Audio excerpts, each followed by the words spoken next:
Thank you to my members for making this video possible. You guys are the best. Mwah! On one of my more recent videos, somebody left a comment asking if I would ever make a video covering Gwyn, Lord of Sunlight. I sat there looking at the comment, typing my reply and deleting it over and over again, as I wasn't sure how to put my response in a way that was nice enough that it wouldn't come across as me being perhaps passive-aggressive. So instead, I left the comment alone, but it weighed on my mind for one particular reason. I do not like Gwyn. He is often portrayed as a hero, the god who sacrificed everything to save the world from darkness. His image towers over the lore of the series. He is literally the root of everything within the Dark Souls franchise. His legacy shapes the choices that we make. But what if that image is a lie? What if Gwyn is not the savior we've been led to believe, but instead a tyrant, a ruler so terrified of change that he cursed the world just to preserve his own selfish legacy?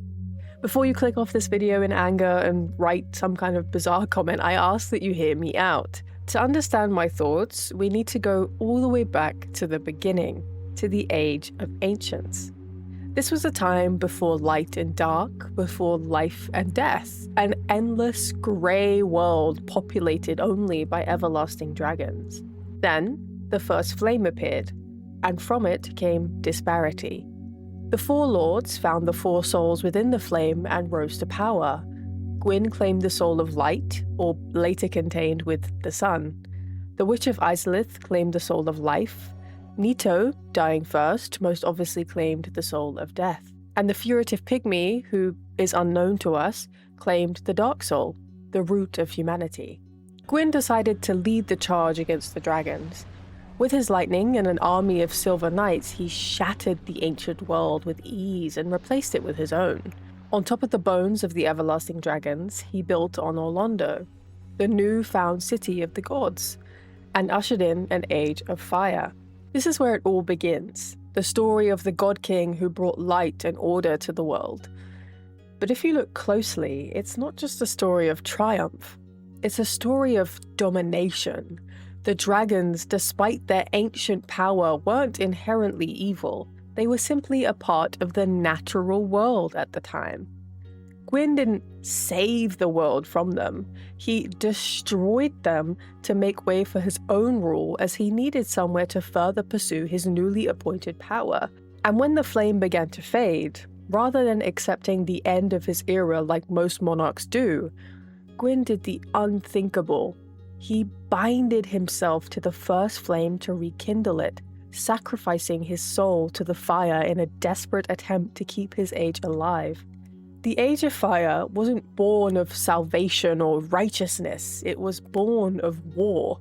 Granted, this method worked, of course, but aside from that, at first glance, this seems like an act of noble sacrifice. But was it really? Let's look at what this choice led to. Gwyn's act did not stop the flame from fading. It simply prolonged the inevitable, and in doing so, it cursed Lordran and every single rendition of the flame following.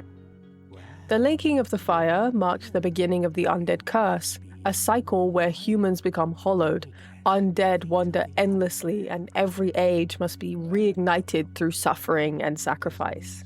What Gwyn began was subjectively not peace, but an eternal loop of fire and death. Gwyn feared the dark, but more specifically, he feared humanity. The rise of those who possessed the Dark Soul signals the beginning of the Age of Dark, an age where gods like Gwyn would lose their place in the world. On top of that, Gwyn fought the Abyss, but quickly faltered when he understood it was much greater than himself. So he cowardly retreated and sent his most loyal knight, Artorias, to stop it instead, most likely knowing Artorias would fail. Gwyn pursued the Abyss despite knowing it as an entity that could not be stopped, only pushed back to prolong its hunger. He drowned entire cities like New Londo without a second thought when they fell to the Abyss. These weren't acts of kindness or even pity. They were acts of intentional suppression, acts meant to instill fear and acts done out of fear. The four kings, appointed rulers of New Londo by Gwyn himself, were given shards of Gwyn's own soul, meant to bind them in loyalty to him. But when they embraced the abyss, Gwyn's solution was total destruction.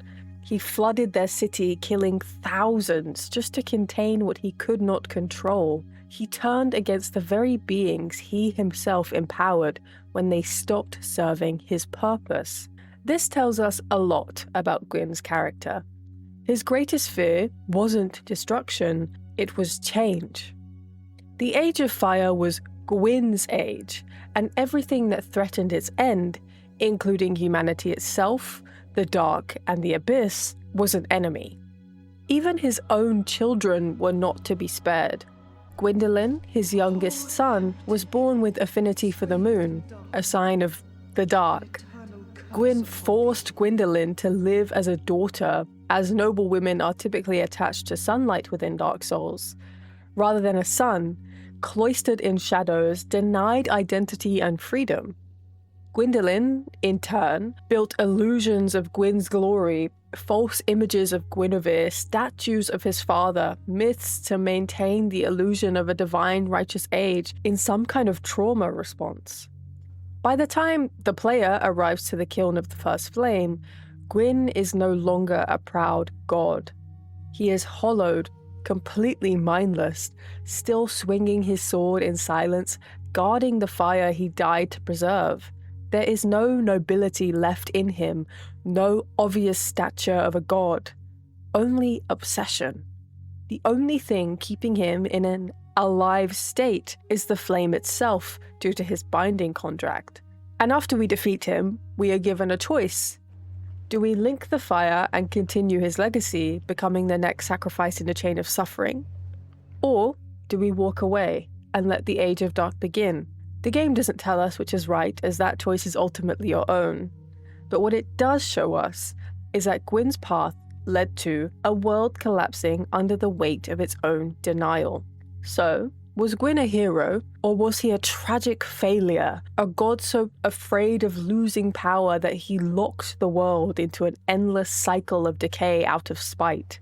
Maybe he did believe that what he was doing was the right thing, or maybe he thought that light was always better than dark. But that belief, regardless of how you look at it, cost Lordran and every kingdom that followed everything.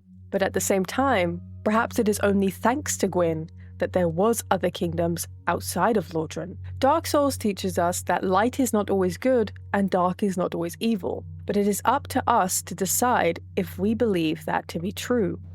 However, it's undeniable that Gwyn blurred those lines by clinging to power in the first place. He burned away the future to preserve the past. And maybe, in the end, the most heroic thing to do is let the fire fade. Or is it? For clarification, this is a video essentially in response to a comment made on my channel about if I would ever make a video on Gwyn. I'm not claiming anything to be fact or as outward truth, as Dark Souls is a franchise about interpretation, and this is simply my interpretation of how I view Gwyn. Please interpret Gwyn however you choose. Don't let anybody put words in your mouth. But I wanted to make this video because it was really weighing on my mind, because it seems like the general feel for Gwyn is that he was a nice ruler and somebody who was kind of a giant father figure. But I can't help but feel that everything he did was for his own gain, and perhaps he masked that in a shroud of love, you know? So yeah, this is my interpretation of Gwyn. What do you think? Was Gwyn a savior, a tyrant, or perhaps something far more complicated? Whatever you feel, that is always up for you to decide. As always, praise the sun, and may your flame never fade. Don't you dare let yourself go hollow, lest my time spent on you be wasted.